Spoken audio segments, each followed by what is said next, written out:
बाळांनो वेलकम. आता आपल्याला मियोसिस 2 ही प्रोसेस शिकायची आहे. लास्ट लेक्चरमध्ये आपण मियोसिस 1 शिकलो. मियोसिस 1 म्हणजे काय, मियोसिस 1 कशा प्रकारे होते आणि मियोसिस 1 मध्ये क्रोमोझोम कशा प्रकारे अरेंज झालेले असतात, सेल कशा डिवाइड होतात, हे सगळं काही डिटेलमध्ये लास्ट लेक्चरमध्ये आपण याचा स्टडी केलेला आहे. हे व्हिडिओ लेक्चर खूप कामाचं होतं. बघितलं नसेल तर जरूर बघा, कारण की जर तुम्ही मियोसिस 1 समजून घेतलं नाही, जर तुम्हाला मियोसिस 1 कसं होते हेच जर समजलं नाही तर मियोसिस 2 तुम्हाला समजणार नाही. म्हणून मियोसिस 2 बघायच्या अगोदर मियोसिस 1 ला चांगल्या तऱ्हेनं समजून घ्या. तर आता आपण काय शिकलोय लास्ट लेक्चरमध्ये की मियोसिस 1 झालं आणि मियोसिस 1 नंतर 2 हॅप्लॉइड सेल फॉर्म झाल्या होत्या. आता ह्या ज्या 2 नवीन हॅप्लॉइड सेल तयार झालेल्या आहेत ह्या परत डिवाइड व्हायला लागतील आणि याच्यापासून आपल्याला 4 सेल आता भेटतील. म्हणजेच काय की मियोसिस 2 कंप्लीट होऊन जाईल आणि मियोसिस 2 कंप्लीट झालं की 4 आपल्याला सेल भेटतात. तर आपल्याला आज मियोसिस 2 चा स्टडी करायचा आहे. मियोसिस 2 मध्ये कशा प्रकारे 2 नवीन सेल फॉर्म होतात, म्हणजे 4 सेल फॉर्म होतात आणि या 4ही सेलमध्ये क्रोमोझोम कशा प्रकारे अरेंज झालेले असतात याचा आपल्याला स्टडी करायचा आहे. तर बघा, आपण लास्ट लेक्चरमध्ये काय शिकलो होतो बाळांनो, लास्ट लेक्चरमध्ये आपण समजून घेतलं होतं की ही जी डायप्लॉइड सेल आहे ही पॅरेंट सेल आहे, ही डिवाइड झाली आणि याच्यापासून ह्या 2 न्यू सेल फॉर्म झालेले आहेत. म्हणजेच काय झालेलं आहे, इथे मियोसिस 1 झालं. मियोसिस 1 झाल्यामुळे आपल्याला ह्या 2 हॅप्लॉइड डॉटर सेल भेटल्या. हॅप्लॉइड का बरं म्हटलं, कारण याच्यामध्ये क्रोमोझोमचा एकच सेट आहे. तर इथे मियोसिस 1 कंप्लीट झालेलं होतं, बरोबर आहे. आता मियोसिस 2 सुरू होईल. मियोसिस 2 म्हणजे काय की ह्या ज्या 2 सेल आहेत ह्या परत डिवाइड होतील आणि या 2 पासून आपल्याला आणखीन 2 भेटतील. म्हणजे किती भेटतील, 4 हॅप्लॉइड सेल भेटतील. तर अशा तऱ्हेनं मियोसिस 2 कंप्लीट झाल्यानंतर आपल्याला 4 हॅप्लॉइड सेल भेटत असतात. आता ह्या ज्या 2 सेल फॉर्म झाल्या होत्या मियोसिस 1 मध्ये आपल्याला ह्या ज्या 2 सेल भेटल्या होत्या, हॅप्लॉइड सेल भेटल्या होत्या, डॉटर सेल, आता ह्या डिवाइड होतील. डिवाइड होताना सगळ्यात आधी काय डिवाइड होत असते, तर डिवाइड होत असताना सगळ्यात आधी आपलं हे न्यूक्लियस डिवाइड होते आणि न्यूक्लियस डिवाइड व्हायच्या प्रोसेसला काय म्हणतो आपण, कॅरिओकायनेसिस. आणि कॅरिओकायनेसिसमध्ये 4 फेजेस असतात, आपल्याला माहिती आहे, प्रोफेज, मेटाफेज, ॲनाफेज, टिलोफेज. आता हे मियोसिस 2 असल्यामुळे आपण याला नाव दिलेलं आहे प्रोफेज 2, मेटाफेज 2, ॲनाफेज 2 आणि टिलोफेज 2. तर अशा पूर्ण या 4 सब फेजेस कंप्लीट झाल्या. म्हणजे कॅरिओकायनेसिस कंप्लीट झालं, म्हणजे न्यूक्लियस डिवाइड झालं की मग काय डिवाइड होईल, या 2 सेलचा सायटोप्लाझम, आणि त्या प्रोसेसला आपण सायटोकायनेसिस असं म्हणतो. अशा तऱ्हेनं मग ह्या 2 सेल डिवाइड होतील आणि मग आपल्याला मियोसिस 2 संपलं की 4 सेल भेटणार आहे. तर ह्या 4 सेल कशा भेटतात, ह्या सेल कशा डिवाइड होतात आणि हे प्रोफेज 2, मेटाफेज 2, ॲनाफेज 2 मध्ये कशा क्रोमोझोम चेंज होत जातात, हे सगळं काही आता आपल्याला स्टडी करायचं आहे. तर त्याच्या अगोदर बघा की हे जे मियोसिस 2 आहे याला होमोटायपिक डिव्हिजन किंवा इक्वेशनल डिव्हिजन असं म्हटलं जातं. तर याला इक्वेशनल डिव्हिजन का बरं म्हटलं जातं, कारण की हे मायटोसिस सारखं आहे. याच्यामध्ये आपल्याला सारखेच क्रोमोझोम भेटतात. म्हणजे हे जे ह्या ज्या सेल आहेत 2 आपल्याला ह्या ज्या हॅप्लॉइड सेल भेटल्या आहेत ह्या डिवाइड होतील आणि याच्यापासून आणखीन 2 सेल भेटतील, म्हणजे 4 सेल भेटले आपल्याला. आता ह्या ज्या 2 नवीन यांच्यापासून ज्या नवीन 2 सेल तयार होणार आहेत, म्हणजे फॉर एक्झाम्पल की या 2 सेल डिवाइड होतील आणि यांच्यापासून ह्या 2 सेल आपल्याला भेटल्या, ठीक आहे. तर अशा तऱ्हेने किती सेल भेटले आपल्याला, 1 2 3 4 सेल झाल्या. तर या 2 सेलपासून ह्या ज्या नवीन सेल आपल्याला भेटतील तर या सेलमध्ये, या 2 नवीन सेलमध्ये आणि या सेलमध्ये सारखेच क्रोमोझोम असतील.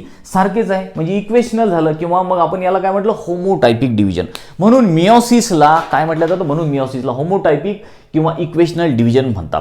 मियोसिस 1 ला आपण रिडक्शन डिव्हिजन म्हटलं होतं, पण मियोसिस 2 ला इक्वेशनल डिव्हिजन किंवा होमोटायपिक डिव्हिजन म्हणतात. का बरं लक्षात आलं ना तुमच्या, कारण ह्या ज्या 2 सेल डिवाइड होतील आणि यांच्यापासून ज्या नवीन सेल बनतील या सेलमध्ये, या नवीन सेलमध्ये आणि यांच्या पॅरेंट सेलमध्ये सारखेच क्रोमोझोम राहणार आहे. म्हणजे यांच्यामध्ये जर 20 असले तर यांच्यामध्ये पण 20च क्रोमोझोम राहतील. म्हणून यांना आपण होमोटायपिक डिव्हिजन असं म्हणतो. तर हे सगळं काही आपल्याला आता समजून घ्यायचं बाळांनो. तर सगळ्यात आधी ह्या ज्या डॉटर सेल फॉर्म झालेल्या हॅप्लॉइड सेल यांचा आधी न्यूक्लियस डिवाइड होईल, म्हणजे कॅरिओकायनेसिस होईल. आणि कॅरिओकायनेसिसची जी फर्स्ट फेज आहे प्रोफेज, त्या प्रोफेजबद्दल आपल्याला शिकायचं आहे. तर इथे मियोसिस 2 असल्यामुळे आपण प्रोफेज 2 याला नाव दिलेलं आहे. तर प्रोफेज 2 मध्ये सेलमध्ये काय काय चेंजेस होतात, ह्या 2 सेल ज्या तयार झाल्या आता ह्या डिवाइड व्हायला सुरू होतील. याचा आधी न्यूक्लियस डिवाइड व्हायला लागेल. तर न्यूक्लियस डिवाइड होताना या सेलमध्ये, या दोन्ही सेलमध्ये काय काय चेंजेस होतात ते आपण आता ऑब्झर्व करू. आता काय सांगितलेलं आहे आपल्याला प्रोफेज 2 मध्ये, तर बघा, the chromosomes are distinct with 2 chromatids. सगळ्यात फर्स्ट काय की जेव्हा प्रोफेज 2 सुरू होऊन जाते तेव्हा जे क्रोमोझोम्स असतात आणि त्याच्यातले जे क्रोमॅटिड्स असतात ते आपल्याला असे क्लिअर दिसून पडतात, जसं की आपण हे दाखवलेलं आहे. तर इथे ही जी मी डायग्राम काढलेली आहे ही डायग्राम आहे प्रोफेज 2 ची. तर इथे तुम्हाला दिसतो की हा एक क्रोमोझोम काढलेला आहे. तसे तो भरपूर क्रोमोझोम असतात, पण आपण समजण्यासाठी एकच क्रोमोझोम काढलेला आहे. तर या क्रोमोझोम मध्ये तुम्हाला दिसेल की हे आहेत क्रोमोझोमचे 2 आर्म, ज्याला आपण क्रोमॅटिड्स असं म्हणतो. हे क्रोमॅटिड, हे क्रोमॅटिड म्हणजे सिस्टर क्रोमॅटिड झाले हे. आणि मध्ये काय असतो, मध्ये असतो सेंट्रोमियर. काय असतो मध्ये, यांना जोडणारा सेंट्रोमियर. आणि इथे तुम्हाला दिसते की प्रोफेज 2 मध्ये आपल्याला हे दोन्ही क्रोमॅटिड क्लिअर दिसून पडत आहेत. ठीक आहे, हे इथे सांगितलेलं आपल्याला यांनी. त्यानंतर आणखीन काय होते प्रोफेज 2 मध्ये, तर each centriole divide into two resulting in the formation of two centriole which migrate to the opposite poles and form asters. आता काय होते की जो सेंट्रिओल आहे तो सेंट्रिओल डिवाइड होईल. बघा, एक सेंट्रिओल होता, हा सेंट्रिओल डिवाइड झाला आणि 2 सेंट्रिओल तयार झाले. एक सेंट्रिओल या पोलला गेला, एक सेंट्रिओल या पोलला गेला आणि या दोन्ही पोलला म्हणजे अपोजिट पोलला हे सेंट्रिओल गेल्यानंतर हे सेंट्रिओल काय करतात, तर ॲस्टर्स तयार करतात. ॲस्टर रे अशा प्रकारचे आहे ना, किरण म्हणतो आपण त्याला, अशा धाग्यासारखं ते स्ट्रक्चर तयार करायला लागतात सेंट्रिओल्स. ठीक आहे, पुढे आणखीन काय होते प्रोफेज 2 मध्ये, बिलकुल सिंपल वाढवून लक्षात ठेवायचं आहे तुम्हाला. Nuclear membrane spindle fibres are form between the centrioles. आता हे जे सेंट्रिओल्स आहेत, जे 2 सेंट्रिओल तयार झाले यांच्यामध्ये स्पिंडल फायबर तयार व्हायला लागतात, आहे ना. ते प्रोटीनचे धागे असे तयार व्हायला लागतात. जसा हा आपण इकडे स्पिंडल फायबर काढलेला आहे, हा स्पिंडल फायबर तयार झालेला आहे. या सेंट्रिओल आणि या सेंट्रिओलच्या मधात असे स्पिंडल फायबर तयार होतात. बघा, ठीक आहे, हे स्पिंडल फायबर आपण दाखवले. त्यानंतर आता पुढे आणखीन काय काय इव्हेंट होतो, nuclear membrane and nucleolus disappears. या सेलमध्ये जो न्यूक्लिओलस आहे, फॉर एक्झाम्पल हा आहे न्यूक्लिओलस. ठीक आहे, तर हा न्यूक्लिओलस आणि न्यूक्लिअर मेम्ब्रेन डिसअपियर व्हायला लागते. बघा, हळूहळू आपण काय केलं, याला काढून टाकलं, डिसअपियर झाली. तर प्रोफेज मध्ये न्यूक्लिओलस आणि न्यूक्लिअर मेम्ब्रेन हळूहळू नष्ट व्हायला लागतात, डिसअपियर व्हायला लागतात, दिसेनासे होतात ते. तर अशा तऱ्हेचे इव्हेंट आपल्याला प्रोफेज 2 मध्ये दिसून पडते. तर सेलमध्ये असे बदल झालेले आपल्याला दिसतात. तर आपल्या बुकमध्ये सुद्धा मिओसिस 2 ची एक कंप्लीट पूर्ण फेजची डायग्राम दिलेली आहे. प्रोफेज 2 मध्ये काय होते, त्याचबरोबर मेटाफेज 2, एनाफेज 2 आणि टिलोफेज 2 मध्ये काय काय होते हे सगळं आपल्याला या डायग्राममधून सांगितलेलं आहे. पण याच्यामध्ये आपल्याला प्रोफेज 2 मध्ये काय काय दिसते या सेलमध्ये, तर अशा प्रकारचं आपल्याला न्यूक्लियस दिसते, अशा प्रकारचे क्रोमोझोम्स दिसतात. तर आणखीन एक हे तुमच्यासमोर डायग्राम येईल, तर ही डायग्राम सुद्धा चांगल्या तऱ्हेनं बघा. त्याच्यामध्ये तुम्हाला दिसेल की प्रोफेज 2 मध्ये सेलमध्ये काय काय चेंजेस होतात. आता प्रोफेज 2 संपलेली आहे आणि प्रोफेज 2 संपल्यानंतर मग आता सुरू झालेली आहे कोणती, मेटाफेज 2. ठीक आहे, तर आता मेटाफेज 2 मध्ये हे जे सेल आहे, हे जे न्यूक्लियस आहे, याच्यामध्ये काय काय तुम्हाला बदल झालेले दिसतात ते आपण ऑब्झर्व करू, किंवा क्रोमोझोम मध्ये काय चेंज होतात ते आपण स्टडी करू. तर बाळांनो, आता मेटाफेज 2 चा आपल्याला स्टडी करायचा की मेटाफेज 2 मध्ये सेलमध्ये काय काय चेंज होतात, क्रोमोझोम कशा प्रकारे अरेंज होतात. तर बघा, हे सगळं काही लक्षात येते का तुमच्या. मिओसिस 1 मध्ये काय झालं होतं, मिओसिस 1 मध्ये आपल्याला ह्या 2 सेल भेटल्या आणि आता मिओसिस 2 सुरू झालं. जेव्हा मिओसिस 2 सुरू होते तेव्हा ह्या सेल आता डिवाइड व्हायला लागतील आणि सेल डिवाइड व्हायच्या सगळ्यात आधी काय डिवाइड होते, न्यूक्लियस म्हणजे कॅरिओकायनेसिस. आणि न्यूक्लियस डिवाइडिंगची फर्स्ट फेज कोणती आहे, प्रोफेज. तर ते प्रोफेज आपण 2 शिकलो. त्या प्रोफेज 2 मध्ये काय काय इव्हेंट झाले आपण शिकलेलं आहे. तर प्रोफेज 2 मध्ये आपण समजून घेतलं की जे क्रोमॅटिड आहेत ते आपल्याला ठळक असे दिसून पडले, म्हणजे क्रोमोझोम आपल्याला असे क्लिअर दिसून पडले. त्याचबरोबर जी न्यूक्लिअर मेम्ब्रेन होती, न्यूक्लिओलस होतं, ते आता निघून गेलेलं आहे. आता प्रोफेज 2 संपल्यानंतर मेटाफेज सुरू झालेली आहे. ठीक आहे, तर मेटाफेज 2 सुरू झालेली आहे. मेटाफेज 2 मध्ये आपल्याला काय काय दिसते, कसे क्रोमोझोम मध्ये चेंज होतात हे आपण आता शिकू. याची सगळ्यात आधी आपण थेओरी काय दिलेली आहे ती थेओरी समजून घेऊ आणि मग नंतर या डायग्रामच्या मदतीनं आपण ते सगळ्या थेओरीमध्ये काय काय सांगितलेलं आहे त्याचा आपण अभ्यास करू. तर सगळ्यात आधी थेओरीचा फर्स्ट पॉईंट काय आहे ते समजून घेऊ. बघा की chromosomes get arrange at equator. जे क्रोमोझोम्स आहेत, इथे आपण 2च शो केलेले आहेत, बरेचसे क्रोमोझोम असतात, ते सगळे क्रोमोझोम या सेलच्या इक्वेटरला येत असतात. बरोबर आहे ना, इक्वेटर माहिती आहे तुम्हाला, हे सेलचे 2 pole, south pole north pole म्हणा, 2 ध्रुव, आणि हे मधला जो आहे मध्ये हे इक्वेटर आहे.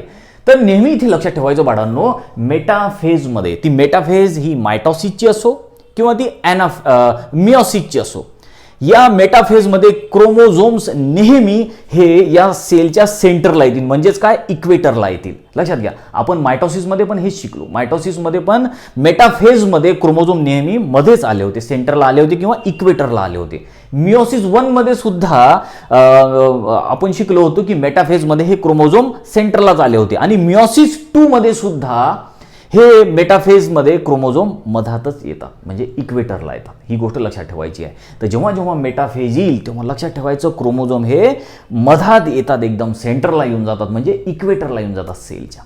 ठीक आहे, इक्वेटरला आले. आता पुढचा पॉईंट काय सांगितलेला आपल्याला, 2 chromatids of each chromosomes are separated by the division of centromere. क्रोमोझोमच्या जो क्रोमॅटिड आहेत ते सेपरेट होऊन जातात. का बरं सेपरेट होतात? कारण की जे सेंट्रोमियर आहे ते डिवाइड होऊन जाते, त्याच्यामुळे हे क्रोमॅटिड सेपरेट होऊन जातात. आता कसे सेपरेट होतात बघा, की आपण इथे दाखवलेलं आहे. आता इथे एक मोठा क्रोमोझोम मी इथे काढलेला आहे. ठीक आहे, हे तर असा जे क्रोमोझोम इथे मी शो केलेला आहे, आपण इथे समजून घेऊ. तर हा एक क्रोमोझोम आपल्याला माहित आहे, आणि या पूर्ण याला आपण क्रोमोझोम म्हणतो. आणि या क्रोमोझोमचे हे 2 आर्म आहेत, याला आपण क्रोमॅटिड पण म्हणतो. आणि हे सिस्टर क्रोमॅटिड आहेत. का बरं सिस्टर क्रोमॅटिड म्हणतो आपण यांना? कारण की हे एकाच क्रोमोझोमचे पार्ट असल्यामुळे किंवा एकाच सेंट्रिओलला हे अटॅच असल्यामुळे याला आपण सिस्टर क्रोमॅटिड असं म्हणतो. हा पण क्रोमॅटिड आहे, हा पण क्रोमॅटिड आहे, पण हे नॉन सिस्टर क्रोमॅटिड आहे. का बरं? कारण हे वेगळ्या वेगळ्या क्रोमोझोमचे क्रोमॅटिड आहे, म्हणून हे नॉन सिस्टर क्रोमॅटिड झाले. पण एकाच क्रोमोझोमचे असले तर आपण त्याला सिस्टर क्रोमॅटिड असं म्हणतो. आणि मधला पार्ट काय आहे? मधला पार्ट आहे सेंट्रोमियर. नावं सगळे काही व्यवस्थित लक्षात ठेवा, सेंट्रोमियर. आणि हा जो लास्ट पार्ट इथे मी काढलेला आहे हे आहे कायनेटोकोर्स. आपण एकदा समजून घेतलं होतं कायनेटोकोर मायटोसिसमध्ये. कायनेटोकोर काय करतात, की कायनेटोकोर हा क्रोमोझोम डिवाइड झाला की या क्रोमोझोमला या ऑपोजिट पोलकडे ओढायचं काम करतात. फॉर एक्झाम्पल इकडे पण आपण दाखवलेलं आहे, हा आहे कायनेटोकोर. हा कायनेटोकोर काय करतो, की हा क्रोमोझोम डिवाइड झाल्यानंतर या क्रोमोझोमला या पोलकडे ओढणार, आणि हा कायनेटोकोर या क्रोमोझोमला या पोलकडे ओढणार. तर असं हे या कायनेटोकोरचं काम आहे. बरोबर आहे. ही जी डायग्राम आहे या डायग्राममध्ये परत एकदा समजून घ्या, हे क्रोमोझोम कसे आहेत, कशाला आपण सिस्टर क्रोमॅटिड म्हणतो, सेंट्रोमियर कोणता पार्ट आहे आणि कायनेटोकोर कोणता पार्ट आहे, या डायग्राममध्ये तुम्हाला आणखीन चांगल्या तऱ्हेने लक्षात येईल. आता काय सांगितलेलं आहे बघा, की काय म्हणते, की हा जो क्रोमोझोम आहे या क्रोमोझोमचा हा जो सेंट्रोमियर आहे मधला पार्ट, नावातच आहे सेंट्रोमियर, मधातला पार्ट जो आहे हा डिवाइड होऊन जाईल. बघा इथे काय झालं, हा तुटला, डिवाइड झाला. आता हा क्रोमोझोम जो आहे हा तुटला पाडा, बरोबर आहे, तुटला, हा डिवाइड झाला क्रोमोझोम. कशामुळे डिवाइड झाला? कारण हा जो सेंट्रोमियर आहे डिवाइड झाला. सेंट्रोमियर डिवाइड झाल्यामुळे तुम्हाला दिसेल की हा क्रोमॅटिड वेगळा झाला आणि हा क्रोमॅटिड वेगळा झाला, सेपरेट झाले, 2 वेगळे वेगळे क्रोमॅटिड तयार झाले. क्रोमोझोम एकच आहे, आता ते त्या एका क्रोमोझोमचे 2 क्रोमोझोम झालेले आहे, वेगळे वेगळे झालेले ते क्रोमोझोम आता. बरोबर आहे. पुढे आता काय सांगितलेलं आपल्याला, some spindle fibres are attach to centromere and some are arrange end to end between 2 opposite centrioles. आता हे जे क्रोमॅटिड वेगळे वेगळे झालेले आहे बाळांनो, बघा आता हा क्रोमोझोम, हा क्रोमॅटिड वेगळा झाला. ठीक आहे, हा क्रोमॅटिड पण आता असा वेगळा झालेला आहे, सेपरेट झालेला आपण दाखवलेला आहे. ठीक आहे, आता काय होईल, की जे स्पिंडल फायबर्स आहेत हे या सेंट्रिओलमधून निघतील आणि काही स्पिंडल फायबर या सेंट्रिओलला म्हणजे कायनेटोकोरला जॉईन होऊन जातील, अटॅच होऊन जातील. ठीक आहे, आणि बघा इथे आपण काढलं, हे असे कायनेटोकोरला हे स्पिंडल फायबर्स अटॅच झालेल्या या किंवा या हे जे सेंट्रिओल आहे या सेंट्रिओलला हे स्पिंडल फायबर जुळलेले अटॅच झालेले आहेत. आणि काही स्पिंडल फायबर जे आहेत हे असे या 2 पोलपर्यंत पण पोचलेले आपल्याला दिसतात. बघा हा एक सेंट्रिओल, हा एक सेंट्रिओल, याच्या मधात पण हे स्पिंडल फायबर आहेत. त्याचबरोबर काही स्पिंडल फायबर या सेंट्रोमियरला पण अटॅच झालेले आपल्याला दिसतात, है ना. हा आहे सेंट्रोमियर आणि या सेंट्रोमियर पासून हा स्पिंडल फायबर निघाला, हा धागा निघाला आणि या सेंट्रिओलपर्यंत जुळून गेलेला आहे. ठीक आहे, तर अशा प्रकारची अरेंजमेंट जी आहे ही आपल्याला मेटाफेजमध्ये दिसते. तर या मेटाफेजमध्ये काय काय झालेलं आहे क्रोमोझोमचं ते तुमच्या लक्षात आलं. क्रोमोझोमचं सगळं काही क्रोमोझोमच्या बिहेवियर आहे. मी तुम्हाला आधीपासून सांगत आलो की हे जे आपल्याला मायटॉसिस असो की मिओसिस असो, हे सगळं कशाच्या आधारावर सगळं शिकायचं आहे, क्रोमोझोम कसे डिवाइड होतात, क्रोमोझोम कसे बिहेव करतात, क्रोमोझोमचं काय मुवमेंट आहे, त्याच्यावर आपल्याला हे सगळं काही अभ्यासाचं आहे, अभ्यास करायचा आपल्याला, त्याचा आपल्याला स्टडी करायचा. तर आता इथे मेटाफेज संपलेली आहे आणि आता 3rd फेज सुरू झालेली आहे कॅरिओकायनेसिसची, ती म्हणजे ॲनाफेज 2. त्या ॲनाफेज 2 मध्ये काय काय होते, आता क्रोमोझोम तर असे दिसतात आपल्याला, तर पुढे या क्रोमोझोम सोबत काय होते ॲनाफेज 2 मध्ये हे आता समजून घेऊ. त्याच्या अगोदर आपल्याला थिअरी इथे लिहायची आहे.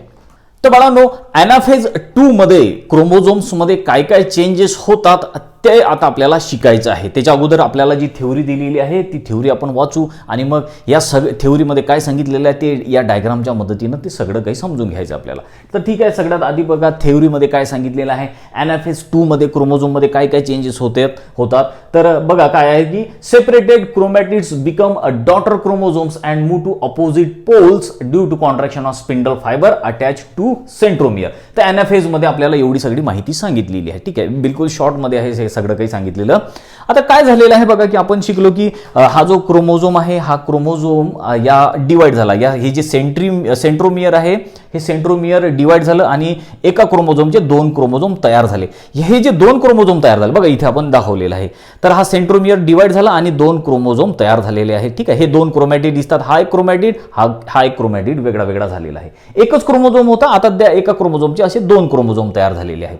आता हे जे नवीन क्रोमोझोम तयार झाले याला आपण डॉटर क्रोमोझोम्स असं म्हटलं. काय म्हटलं बघा इथे पण नोट केलेलं आहे, डॉटर क्रोमोझोम्स. हे डॉटर क्रोमोझोम तयार झाला. हा डॉटर क्रोमोझोम, हा डॉटर क्रोमोझोम इकडे आपण दाखवलेलं आहे जसं की या डायग्राम मध्ये आहे या सेलमध्ये. हा डॉटर क्रोम, हा डॉटर क्रोम. आता हे जे नवीन दोन डॉटर क्रोमोझोम तयार झाले हे जे आहे या स्पिंडल फायबरला अटॅच होतील आणि हे अपोजिट पोलकडे अट्रॅक्ट होऊन जातील. ठीक आहे, जसा की हा एक डॉटर क्रोमोझोम आहे. हा डॉटर क्रोमोझोम हा या पोलकडे जाईल आणि हा डॉटर क्रोमोझोम जो आहे या स्पिंडल फायबरमुळे या पोलकडे येईल. म्हणजे एक क्रोमोझोम या पोलकडे, एक क्रोमोझोम या पोलकडे. तर अशा तऱ्हेनं हे इथे तुम्हाला दिसेल की जे डॉटर क्रोमोझोम फॉर्म झाले होते ते आता वेगळ्या वेगळ्या पोलकडे आलेले आहेत. काही क्रोमोझोम या पोलकडे आलेले आहेत, काही क्रोमोझोम या पोलकडे आलेले आहेत. आता अशा तऱ्हेनं ही एनाफेज आता संपलेली आहे. एनाफेज संपल्यानंतर जी लास्ट फेज आहे कॅरिओकायनेसिसची, न्यूक्लिअर डिव्हिजनची, ती आहे म्हणजे टिलोफेज. ठीक आहे, तर त्या टिलोफेजमध्ये काय काय चेंजेस होतात ते आपण एकदा नोट करून घेऊ. तर बाळांनो जी लास्ट फेज आहे न्यूक्लिअर डिव्हिजनची किंवा कॅरिओकायनेसिसची ती आहे टिलोफेज सेकंड. या टिलोफेज सेकंडमध्ये क्रोमोझोममध्ये आणखीन काय काय चेंजेस होतात ते आता आपल्याला बघायचं आहे. तर बघा सगळ्यात आधी टिलोफेज 2 मध्ये काय सांगितलं आहे, ड्युरिंग दिस स्टेज डॉटर क्रोमोझोम्स अनकॉइल्ड. आपण बघितलं की याच्या अगोदर जी एनाफेज होती त्या एनाफेजमध्ये हे जे डॉटर क्रोमोझोम होते हे सेपरेट झाले आणि काही डॉटर क्रोमोझोम या पोलकडे गेले, काही डॉटर क्रोमोझोम या पोलकडे गेले. जसं की आता आपण इथे परत दाखवू. तर बघा बाळांनो एनाफेज मध्ये हे डॉटर क्रोमोझोम जे आहे हे अपोजिट पोलकडे गेलेले आहेत. काही क्रोमोझोम या पोलला आले, काही क्रोमोझोम या पोलला आलेले आहेत. आणि टिलोफेज मध्ये काय होते की हे जे क्रोमोझोम्स आहेत, हे जे डॉटर क्रोमोझोम जे अपोजिट पोलकडे पोहोचले आता ते अनकॉइल्ड व्हायला लागतील. काय सांगितलेलं आहे, ड्युरिंग दिस स्टेज डॉटर क्रोमोझोम अनकॉइल्ड. या पोलकडे पोहोचल्यानंतर हे जे क्रोमोझोम्स आहेत हे अनकॉइल व्हायला लागतात. म्हणजे ते आता त्याची जी घडी पडलेली आहे ती उकलायला लागेल आणि ते असे मोठे व्हायला लागतील. त्याचा जो आकार आहे ते इलॉंगेट व्हायला लागतील, मोठे व्हायला लागतील. ठीक आहे, त्यानंतर आणखीन पुढे काय सांगितलेलं आपल्याला, nuclear membrane surround each group of chromosomes and nucleolus reappears. आता हे जे क्रोमोझोम आहे काही क्रोमोझोम या पोलकडे गेले होते, काही क्रोमोझोम या पोलकडे गेले होते आणि या दोन्ही पोलकडे पोहोचल्यानंतर ते अनकॉइल व्हायला लागले होते. त्याचबरोबर आता या दोन्ही क्रोमोझोमच्या आजूबाजूला न्यूक्लिअर मेम्ब्रेन तयार व्हायला लागेल. ठीक आहे, ही न्यूक्लिअर मेम्ब्रेन तयार झाली दोन्ही क्रोमोझोमच्या जोडीच्या बाजूला. ठीक आहे, याही पोलकडे न्यूक्लिअर मेम्ब्रेन फॉर्म झाली, याही पोलकडे न्यूक्लिअर मेम्ब्रेन फॉर्म झाली. आणि त्याचबरोबर या न्यूक्लियोच्या आतमध्ये आता आपल्याला दिसते 2 न्यूक्लियस तयार होताना आपल्याला दिसतात. ठीक आहे, 2 न्यूक्लियस तयार झाले. हे न्यूक्लियस, हे पण एक न्यूक्लियस तयार झालं. याही न्यूक्लियसमध्ये काही क्रोमोझोम आहेत, याही न्यूक्लियसमध्ये काही क्रोमोझोम आहेत. त्याचबरोबर न्यूक्लिओलस रिअपियर, हे आहे न्यूक्लिओलस. या न्यूक्लियसच्या आत न्यूक्लिओलस पण तयार झालेला आपल्याला दिसेल. तर अशा तऱ्हेनं आता बाळांनो कॅरिओकायनेसिसची प्रोसेस कंप्लीट झालेली आहे. 4ही फेज कंप्लीट झाल्या, प्रोफेज 2, मेटाफेज 2, एनाफेज 2 आणि टिलोफेज 2. ह्या 4ही फेजेस कॅरिओकायनेसिसच्या कंप्लीट झाल्यामुळे न्यूक्लियस आता डिवाइड झालेला आहे. बघा एकच सेल आहे. या सेलमध्ये आपल्याला 2 न्यूक्लियस तयार होताना दिसतात. हे 2 न्यूक्लियस तयार झाले, दोन्ही न्यूक्लियसमध्ये क्रोमोझोम आहे, सारख्याच प्रमाणात क्रोमोझोम आहे. आता न्यूक्लिअर डिव्हिजन तर खतम झालेलं आहे, पूर्ण संपलेलं आहे. आता काय होणार, आता सायटोकायनेसिस होणार, आता सायटोप्लाझ्म डिवाइड होणार. आणि अशा तऱ्हेनं मग सायटोप्लाझ्म डिवाइड झालं की 2 सेल तयार होऊन जातात. तर सायटोप्लाझ्म कसा डिवाइड होतो एक छोटीशी थेओरी दिलेली आहे, ती थेओरी आधी नोट करू आणि मग नंतर सायटोप्लाझमची प्रोसेस समजून घेऊ. तर बाळांनो कॅरिओकायनेसिसची प्रोसेस कंप्लीट झालेली आहे. न्यूक्लियस डिवाइड होऊन 2 न्यूक्लियस फॉर्म झालेले आहेत. आता वेळ झालेली आहे सायटोप्लाझम डिवाइड व्हायची. तर सायटोप्लाझमच्या डिवाइड व्हायच्या प्रोसेसला म्हटलेलं आहे सायटोकायनेसिस आणि हे मिओसिस सेकंडमध्ये होत असल्यामुळे याला सायटोकायनेसिस 2 असं नाव दिलेलं आहे. काय? सायटोकायनेसिस 2. आता काय काय होते या सायटोकायनेसिस 2 मध्ये? तर बघा सिंपल आहे, आपल्याला माहिती आहे cytokinesis occurs after nuclear division. Nucleus divide झालं बघा, एकाचे 2 न्यूक्लियस तयार झाले, 2 न्यूक्लियस तयार झाले, न्यूक्लियस डिवाइड झाल्यानंतर मग सायटोकायनेसिस होणार. कसं होणार सायटोकायनेसिस? तर हा सायटोप्लाझम डिवाइड व्हायला लागेल, असा डिवाइड होत होत झाल्या. आता ह्या नवीन 2 सेल फॉर्म झालेला आपल्याला दिसतात. बिलकुल सिंपल आहे. ही एक सेल फॉर्म झाली, ही दुसरी सेल फॉर्म झाली. ठीक आहे, हे 1 सेल, हे 2 सेल. दोन्ही सेलमध्ये न्यूक्लियस तुम्हाला दिसतात. हे न्यूक्लियस, या न्यूक्लियसमध्ये क्रोमोझोम, याही न्यूक्लियसमध्ये क्रोमोझोम. तर अशा तऱ्हेनं 2 सेल आपल्याला फॉर्म झालेल्या दिसतात. तर इथे सायटोकायनेसिस प्रोसेस ही कंप्लीट झालेली आहे. पुढे आणखीन काय सांगितलेलं आपल्याला? 2 haploid cells are form from 2 haploid cells. 2 haploid cell पासून बघा, ह्या 2 सेल ज्या तयार झाल्या होत्या मियोसिस 1 मध्ये, ह्या हॅप्लॉइड होत्या. या 2 हॅप्लॉइड सेल पासून मियोसिस 2 मध्ये ह्या 2 हॅप्लॉइड सेल तयार झालेल्या. ह्या पण हॅप्लॉइड होत्या आणि ह्या पण हॅप्लॉइड आहे, म्हणजे अशा 4 हॅप्लॉइड सेल आपल्याला भेटतात. बरोबर आहे. सायटोकायनेसिस 2 संपल्यानंतर किंवा मियोसिस 2 संपल्यानंतर 4 हॅप्लॉइड सेल भेटलेले आहेत. पुढे आणखी काय? Thus all 4 haploid cell are form. आता ह्या ज्या 4 सेल आपल्याला भेटल्या 1 2 3 4, ह्या मियोसिस 1 मध्ये 2 भेटल्या आणि मियोसिस 2 मध्ये 2 भेटल्या, म्हणजे ह्या 4 सेल झाल्या. चारही हॅप्लॉइड आहेत. बघा इथे नोट पण केलेला आहे, हॅप्लॉइड आहेत. ह्या सुद्धा हॅप्लॉइड सेल्सच आहेत.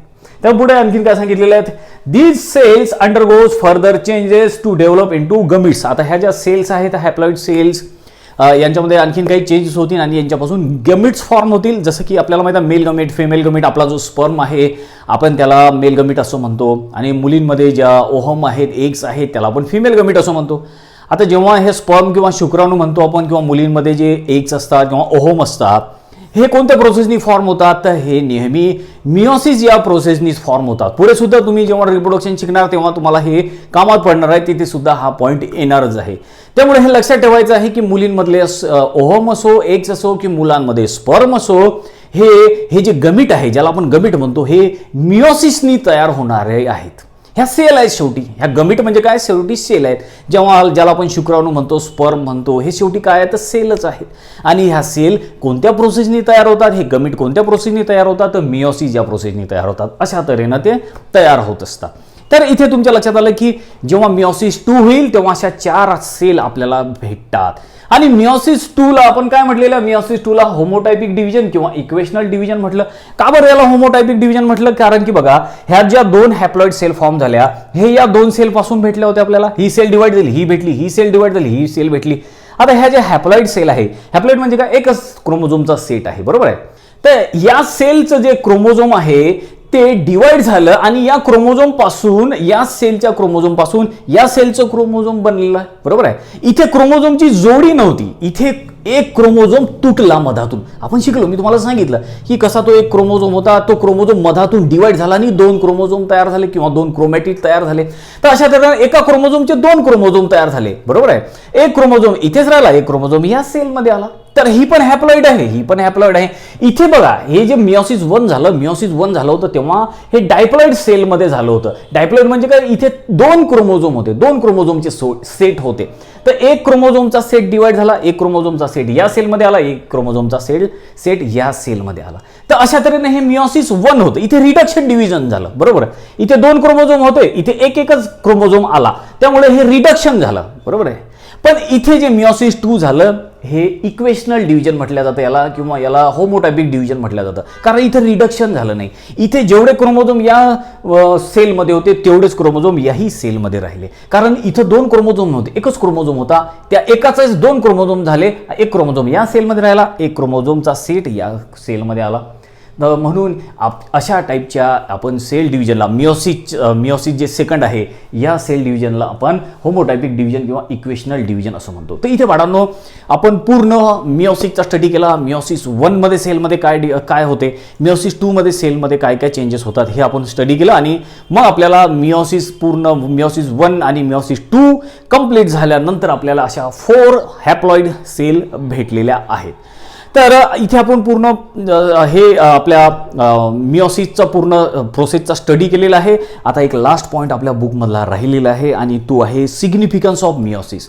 जसं आपण मायटॉसिसच्या सिग्निफिकन्सचा स्टडी केला होता, मायटॉसिसचे काय सिग्निफिकन्स आहेत, तसेच आता आपल्याला मिओसिसच्या सिग्निफिकन्सचा स्टडी करायचा आहे आणि ते काही पॉईंटच्या मदतीनं आपण याचा स्टडी करू.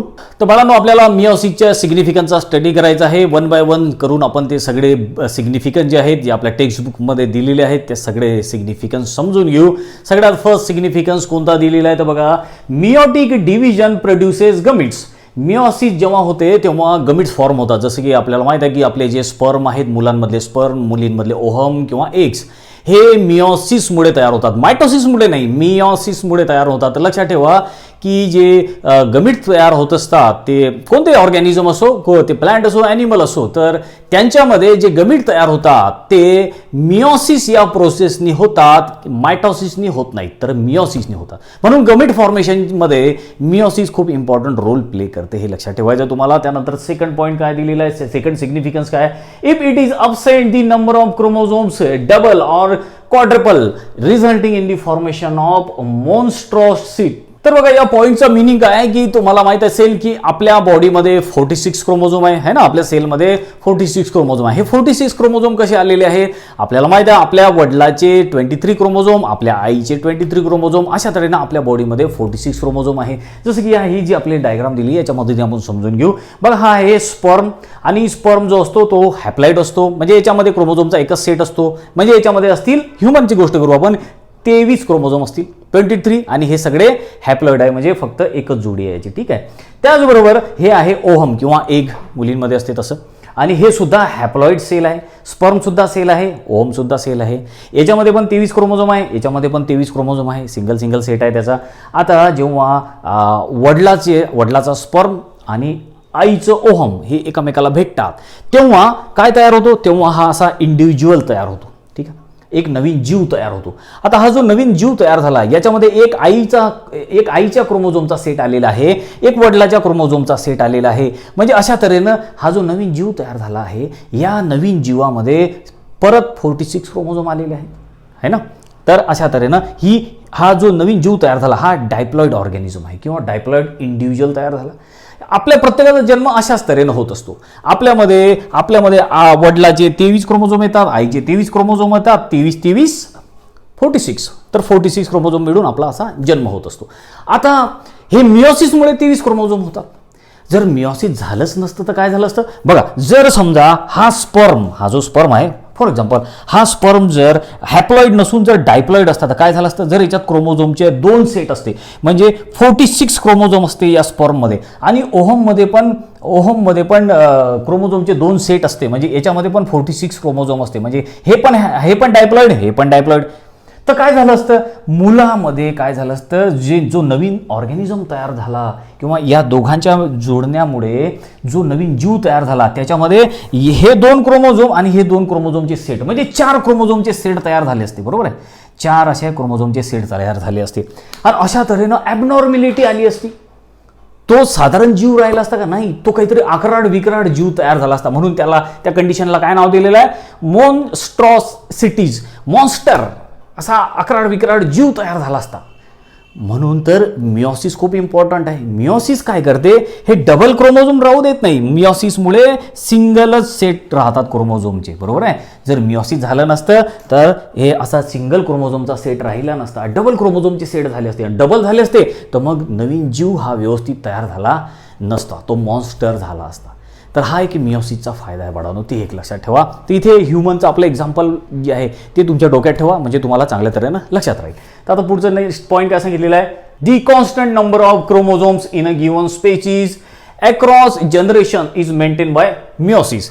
आता मिओसिसमुळे जनरेशन टू जनरेशन जे क्रोमोझोमचा नंबर आहे तो कॉन्स्टंट राहतो. जसं की आपल्या बॉडीमध्ये, ह्युमनमध्ये, सगळ्या जगभराचे कोणते ह्युमन घ्या तुम्ही, ते कोणत्याही देशामध्ये राहणारे असो, कोणत्याही कॉन्टिनेंटमध्ये असो, ते काळे असो, गोरी असो, प्रत्येकामध्ये 46 क्रोमोझोम आहे आणि प्रत्येक वेळी ते 46च राहणार आहे. ते कितीही जनरेशन येऊ द्या, आपल्या आजोबामध्ये पण तेवढे होते, आपल्यामध्ये पण तेवढे आहेत, आपल्या येणाऱ्या पिढीमध्ये पण 46च क्रोमोझोम राहणार. तर हा जो नंबर आहे हा कशामुळे कॉन्स्टंट राहतो? हा मिओसिसमुळे कॉन्स्टंट राहतो. मिओसिस झालं नसतं तर क्रोमोझोमचा हा नंबर कॉन्स्टंट राहिला नसता. पुढचा पॉईंट काय आहे? Because of the crossing over exchange of genetic material takes place leading to genetic variations which are the raw material for evolution. आपल्याला माहिती आहे की क्रॉसिंग ओव्हर म्हणजे काय असतं. जे 2 क्रोमोझोम आहेत त्या 2 क्रोमोझोममध्ये क्रॉसिंग ओव्हर होतं. या क्रोमोझोमचा पार्ट तुटतो आणि या क्रोमोझोमला जोडतो, या क्रोमोझोमचा पार्ट तुटतो, या क्रोमोझोमला जोडतो. म्हणजे याच्यावरचे जीन्स या क्रोमोझोमवर जातात, या क्रोमोझोमचे जीन्स याच्यावर येतात. आपण याला क्रॉसिंग ओव्हर म्हटलं होतं. हे आपण डिटेलमध्ये समजून घेतलं होतं बाळांनो. हे जेनेटिक एक्सचेंज होते, जीनची देवाणघेवाण होते, त्यामुळे नवीन स्पेसीज तयार होतात आणि नवीन स्पेसीज इव्हॉल्युशनसाठी आवश्यक आहे. जर हे मिओसिस झालंच नसतं, क्रॉसिंग ओव्हर झालंच नसतं किंवा रिकॉम्बिनेशन झालंच नसतं तर इव्हॉल्युशन पण झालं नसतं. म्हणून इव्हॉल्युशनसाठी मिओसिस खूप इम्पॉर्टंट आहे. मिओसिस हा जे आहे ते इव्हॉल्युशनमध्ये खूप इम्पॉर्टंट रोल प्ले करते. तसे याचे काही सिग्निफिकन्स जे आहेत आपल्या बुकमध्ये दिलेले आहेत. तर इथे बाळांनो आपण आपल्या चॅप्टरमधला पूर्णचा पूर्ण सिलेबस इथे कव्हर केलेला आहे. ठीक आहे. तर आता इथे आपण सगळ्यात आधी तर मायटोसिस शिकलो, मिओसिस पण शिकलो, मायटोसिस सिग्निफिकन्स आपण स्टडी केले, मिओसिसचे पण सिग्निफिकन्सचा आपण स्टडी केला. सगळं पार्ट सगळा पोर्शन कव्हर केलेला आहे. आता लास्टमध्ये आपल्याला आणखीन एक पॉईंट घ्यायचा बाळांनो आणि तो म्हणजे मायटोसिस आणि मिओसिसचा आपल्याला एक कंपॅरेटिव्ह स्टडी करायचा आहे, जेणेकरून मग आणखीन तुमच्या डोक्यामध्ये त्या आयडिया क्लिअर होत जातील. त्याच्या अगोदर आपल्याला बुकमध्ये काही क्वेश्चन्स दिलेले आहेत, आपण ते पण बघू. आता एवढा सगळा स्टडी केल्यानंतर आपल्याला ते क्वेश्चन्स यायला पाहिजे. जसं की आता आपल्याला दिसते इथे क्युरिओसिटी बॉक्स म्हणून आहे. तर क्युरिओसिटी बॉक्समध्ये काय विचारलेलं आहे? What is exact structure of synaptonemal complex. Synaptonemal complex काय आहे, कसं फॉर्म होते हे आपण शिकलेलं आहे बाळा. मी तुम्हाला डायग्राम सहित सांगितलं होतं, तर ते तुम्हाला समजलं पाहिजे, तुम्हाला आलं पाहिजे ते सगळं. त्याचबरोबर व्हॉट इज स्ट्रक्चर ऑफ कायझमॅटा. कायझमॅटा म्हणजे काय, कायझमॅटा कसा फॉर्म होतो तर ते सुद्धा मी तुम्हाला सांगितलेलं आहे. त्याचबरोबर नेक्स्ट क्वेश्चन आहे which type of protein are involve in the formation of spindle fibre. Spindle fibre म्हणजे काय आपण शिकलो होतो. क्रोमोझोमला ओढायला जे धागे आहेत, जे दोर म्हणू आपण त्याला, दोरी धागे, तर ते कशाचे बनलेले आहेत त्याला स्पिंडल फायबर आपण म्हणतो. कशाचे आहेत ते सांगायचं तुम्हाला. त्याचबरोबर आहे why and how some spindle fibre elongate and some contract. काही स्पिंडल फायबर लॉंग होतात आणि काही कॉन्ट्रॅक्ट होतात. का बरं होतात त्याचा विचार करा. What is the role of centriole in formation of spindle apparatus. सेंट्रिओलचा काय रोल आहे, स्पिंडल ॲपॅरेटस किंवा जे धागे तयार होतात त्या धागे तयार व्हायसाठी सेंट्रिओलचा काय रोल आहे ते सांगायचं आहे. त्यानंतर आहे पुढचं what would have happen in absence of meiosis. Meiosis झालंच नसतं तर काय प्रॉब्लेम आले असते सांगा. तर आताच आपण स्टडी केलं आहे, या सिग्निफिकन्समध्येच तुम्हाला ही गोष्ट माहीत पडली असेल. त्यानंतर आता पुढे आणखीन काय दिलेलं आहे, can you tell what is the difference between mitosis meiosis. हा एक डिफरन्स विचारलेला आहे, तो डिफरन्स आपल्याला आता घ्यायचा आहे. त्याच्यावरून तुमच्या आणखीन आयडिया क्लिअर होतील, हा टॉपिक तुम्हाला चांगल्या तऱ्हेनं लिहिता येईल. तर आता पुढे आणखीन विचारलेलं आहे what is difference between meiosis 1 meiosis 2. दोघांमधला कंपॅरेटिव्ह स्टडी करा, व्यवस्थित नोट डाऊन करा. तुम्हाला आता एवढं सगळं शिकवल्यावर तुम्हाला सगळं समजलं पाहिजे, ते पॉईंट लिहिता आले पाहिजे. त्यानंतर elaborate the process of recombination. Recombination कशा प्रकारे होते हे तुम्ही तुमच्या भाषेमध्ये लिहून काढायचं आहे. ठीक आहे. हे सगळं आवश्यक आहे बाळांनो. खूप सिम्पल आहे हा चॅप्टर आणि इम्पॉर्टंट आहे. खूप सारे क्वेश्चन्स नीट सीईटीमध्ये विचारल्या जातात. त्यानंतर आता इंटरनेट माय फ्रेंड. इंटरनेटवर तुम्हाला हे सगळं शोधून काढायचं आहे. काय विचारलेलं आहे, different type of proteins like cyclins, त्यानंतर मॅच्युरेशन प्रोमोटिंग फॅक्टर्स MPF म्हणतात त्याला. त्याचबरोबर cyclosomes, enzyme like cyclin dependent kinase CDK म्हणतात त्याला, play an important role in control of cell cycle. Cell सायकलमध्ये अशी भरपूर सारे प्रोटीनची आवश्यकता पडते. या प्रोटीनशिवाय सेल सायकल होऊ शकणार नाही. So collect the more information about this protein and enzyme from internet, prepare power point presentation and present it in a क्लासमध्ये ते प्रेझेंट करा. एवढे जे काही आपल्याला हे प्रोटीनचे नावं दिलेली आहेत, त्यांनी बऱ्याचशा एन्झाईमचे नावं दिले आहे. एन्झाईम प्रोटीन्स या सेल सायकलमध्ये, सेल डिव्हिजनमध्ये आवश्यक आहेत, त्याच्याशिवाय सेल सायकल होणार नाही. तर तुम्ही याला त्याची लिस्ट तयार करायची आहे, पॉवर पॉईंट तयार करायचा आहे इंटरनेटच्या मदतीनं. तर हे सगळं होतं आपल्या या बुक्समधलं जेवढं काही आपल्याला हा चॅप्टर दिलेला आहे ते. आता लास्ट पॉईंट याच्यावरती कव्हर करू आपण आणि तो लास्ट टॉपिक आपल्याला घ्यायचा आहे comparative study between meiosis and mitosis. तर बाळांनो आपल्याला आता या व्हिडिओ लेक्चरचा लास्ट टॉपिक आणि आपल्या आपल्या या चॅप्टरचा सुद्धा लास्ट टॉपिकचा स्टडी करायचा आहे आणि ते लास्ट टॉपिक आहे तो म्हणजे आपण मिओसिस आणि मायटॉसिस मधला एक कंपॅरेटिव्ह स्टडी करणार. या दोघांमधला डिफरन्स समजून घेणार काय आहे तर मी बोर्डवर हे दोन्ही जे प्रोसेस आहेत मायटॉसिस मिओसिस ह्या नोट डाऊन केलेला आहे. इकडे तुम्हाला मायटॉसिसचे काही पॉईंट नोट डाऊन केलेले दिसतील आणि इकडे मिओसिसचे काही पॉईंट नोट डाऊन केलेले आहेत. तर दोघांमध्ये आपण कंपॅरेटिव्ह स्टडी करू. तर जर तुम्हाला याचा स्क्रीनशॉट घ्यायचा असेल तर मी थोडा साईडला होऊन जातो, याचा तुम्ही स्क्रीनशॉट घेऊन घ्या. तर बघा आता मायटॉसिसचा फर्स्ट पॉईंट काय आहे तर मायटॉसिसमध्ये सांगितलेला it takes place in somatic cells. Mitosis हे सोमॅटिक सेल्समध्ये होणारी प्रोसेस आहे. सोमॅटिक म्हणजे काय, सोमा म्हणजे बॉडी, ज्या बॉडीच्या सेल्स आहेत त्या सेल्समध्ये मायटॉसिस होत असते. जसं की आपल्या स्किनची सेल आहे, कानाची, नाकाची, डोळ्याची वगैरे, किडनी लिव्हरच्या ज्या सेल आहेत त्यांना सोमॅटिक सेल्स म्हणतात किंवा बॉडी सेल्स म्हणतात. तर मायटॉसिस हे अशा बॉडी सेल्समध्ये किंवा सोमॅटिक सेलमध्ये होते. त्याचबरोबर मिओसिस कोणत्या सेलमध्ये होते तर मिओसिस होते it occurs in reproductive cell. ज्या रिप्रोडक्टिव्ह सेल्स आहे आपल्या बॉडीच्या त्या रिप्रोडक्टिव्ह सेल्समध्ये, आपल्याच नाही कोणत्याही ऑर्गॅनिझमच्या ज्या रिप्रोडक्टिव्ह सेल्स आहेत त्यांच्यामध्ये मिओसिस हे होते. तर रिप्रोडक्टिव्ह सेल्स कोणत्या, जसे आपल्या टेस्टीजमधल्या सेल्स असतील, त्याचबरोबर मुलींमध्ये ओव्हरीजमधल्या सेल्स असतील त्या रिप्रोडक्टिव्ह सेल्स आहेत. ठीक आहे, तर त्याच्यामध्ये मिओसिस होत असते. त्यानंतर आता सेकंड पॉईंट काय आहे मायटॉसिसचा, These cells undergone mitosis may be haploid or diploid. Mitosis जे आहे ते हॅप्लॉइड किंवा मग डायप्लॉइड दोन्ही सेलमध्ये होऊ शकते. एकतर हॅप्लॉइड सेलमध्ये होऊ शकते मायटॉसिस किंवा डायप्लॉइड सेलमध्ये होऊ शकते. मिओसिस का कसं आहे, these cells undergone meiosis always diploid. पण मिओसिस फक्त डायप्लॉइड सेलमध्येच होते. मिओसिस कधीही हे हॅप्लॉइड सेलमध्ये होणार नाही, हे इथे लक्षात ठेवायचं आहे तुम्हाला. त्यानंतर आता नेक्स्ट पॉईंट काय आहे मायटॉसिसचा, it is a single division produces two cells. Mitosis जे आहे मायटॉसिसमध्ये सेल एकदाच डिवाइड होते आपण शिकलो आणि त्याच्यापासून 2 सेल तयार होतात. मिओसिसमध्ये काय, it is double division and gives rise to 4 cells. हे पण आपण शिकलो की मिओसिसमध्ये सेल 2दा डिवाइड होते, मिओसिस 1 मिओसिस 2 आणि आपल्याला 4 सेल भेटतात, 4 सेल भेटतात. त्यानंतर आता नेक्स्ट पॉईंट काय आहे, The interphase occurs prior to each division. मायटॉसिसच्या अगोदर एक इंटरफेज असते, एक असते एम फेज आणि एम फेजच्या अगोदर इंटरफेज असते किंवा रेस्टिंग फेज असं म्हणतो आपण त्याला. तर त्या जेव्हा मायटॉसिस होते एखाद्या सेलमध्ये तर त्या मायटॉसिसच्या अगोदर एक रेस्टिंग फेज असते. आता मिओसिसमध्ये काय सांगितलेलं आहे, interphase precedes only meiosis 1. It does not occur prior to meiosis 2. आता एक लक्षात घ्यायचे आहे की मिओसिस असो की मायटॉसिस असो, सेलमध्ये आधी इंटरफेज राहणार, interphase resting phase M phase राहणार. तर आता इथे जे बघा, इथे मिओसिसमध्ये इंटरफेज जी आहे ही फक्त मिओसिस 1 मध्येच होते, मिओसिस 2 मध्ये इंटरफेज होत नाही, हे इथे लक्षात ठेवायचं आहे तुम्हाला. त्यानंतर आता पुढचे पॉईंट काय आहे, mitosis is comparatively simple. Mitosis simple process आहे, आपण बघितलं सिंपल प्रोसेस आहे. पण meiosis is a quite complicated. Meiosis ही थोडीशी कॉम्प्लिकेटेड प्रोसेस आहे, थोडी लेंदी प्रोसेस आहे, लांब प्रोसेस आहे. आपण बघितलं याच्यामध्ये मिओसिस 1 आहे, मिओसिस 2 आहे, त्याच्यामध्ये किती सगळ्या फेजेसचा आपल्याला स्टडी करावा लागतो, म्हणून मिओसिस ही थोडंसं कॉम्प्लिकेटेड प्रोसेस आहे. नेक्स्ट पॉईंट काय आहे, it takes less time to complete. Mitosis कमी वेळामध्ये होणारी प्रोसेस आहे आणि मिओसिस जे आहे it takes place comparatively longer time, हे व्हायला जास्त वेळ लागतो आपल्याला. त्यानंतर आणखीन काय पॉईंट आहे, number of chromosome same after each mitosis. तर मायटॉसिसला आपल्याला माहिती आहे इक्वेशनल डिव्हिजन म्हणतात.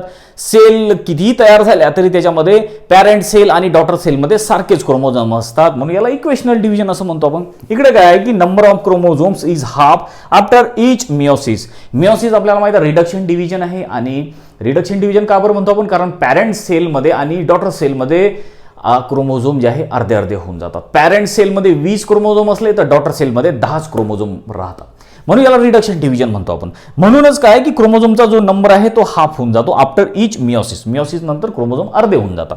त्यानंतर आता नेक्स्ट पॉईंट आहे, इट इंट्रोड्युसेस नो व्हेरिएशन. मायटॉसिसमुळे व्हेरिएशन होत नाही, क्रॉसिंग ओव्हर वगैरे काहीच होत नाही, आपण शिकलेलं आहे. म्हणून हे मिओसिसमध्ये हेल्प करत नाही, कोणतंही व्हेरिएशन येत नाही. पण त्याच्या ऑपोजिट आहे मिओसिसमध्ये इट इंट्रोड्युसेस व्हेरिएशन. मिओसिसमुळे व्हेरिएशन्स येतात, आपल्याला माहिती आहे क्रॉसिंग ओव्हर होते, जीनची अदल होते है ना, किंवा रिकॉम्बिनेशन होते आणि त्यामुळेच इव्हॉल्युशन होत असते. तर आता पुढचा पॉईंट काय आहे, mitosis help in heal and repair. जे मायटॉसिस आहे ते हील अँड रिपेअरमध्ये हेल्प करते आपल्याला. जसे की आपल्याला काही जखम झाली, जाळलं, भाजलं तर त्या सेल परत तयार होतात, तर त्या मायटॉसिसमुळे होत असतात. तर पुढे आणखीन आपल्याला काय सांगितलेलं आहे, meiosis take part in the formation of gamete. जे मिओसिस आहे ते गमिट फॉर्मेशनमध्ये भाग घेते. मिओसिसमुळे आपल्या काही नवीन बॉडीच्या सेल बनत नाही, कारण की ते मिओसिस जे आहे आपल्या बॉडीच्या सेलमध्ये होतच नाही.